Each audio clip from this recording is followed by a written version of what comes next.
হচ্ছে আপনি কেন এই কোর্সটা করবেন।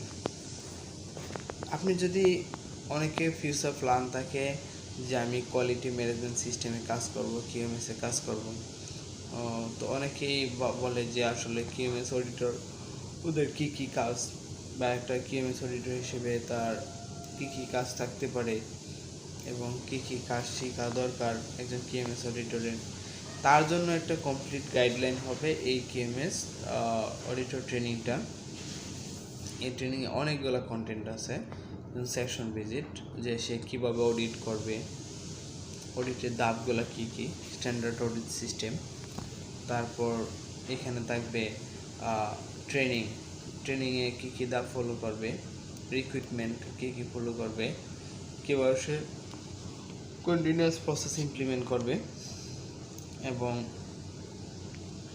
এই কিউএমএস অডিটর সে কীভাবে সেকশন ওয়াইজ ফলো আপ করবে। এছাড়াও লিন ম্যানুফ্যাকচারিং, সিক্স সিগমা এগুলো নিয়েও ডিসকাস করা হবে। এছাড়াও আপনার ফিউচার ডেভেলপমেন্টের জন্য কিছু সার্টিফিকেশন কোর্স করতে হবে, কোন সময় কোন কোর্সটা করা আপনার জন্য ভালো হবে সেইগুলো নিয়েও আপনাদেরকে এখানে গাইডলাইন দেওয়া হবে।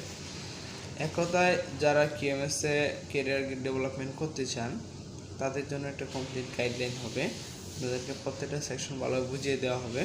যদি এখানে প্র্যাকটিসটা একটু কম আছে তাও এটা আপনাদের জন্য অনেক হেল্পফুল হবে। তো আপনি এখানেই করবেন কোর্সটা।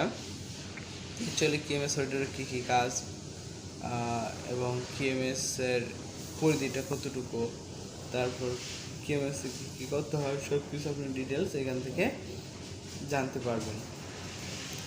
সেই জন্য মূলত আপনি কিউএমএসের কোর্সটা করবেন। একটা কমপ্লিট গাইডলাইন পাবেন এখান থেকে আশা করি। তো সবাই ভালো থাকেন।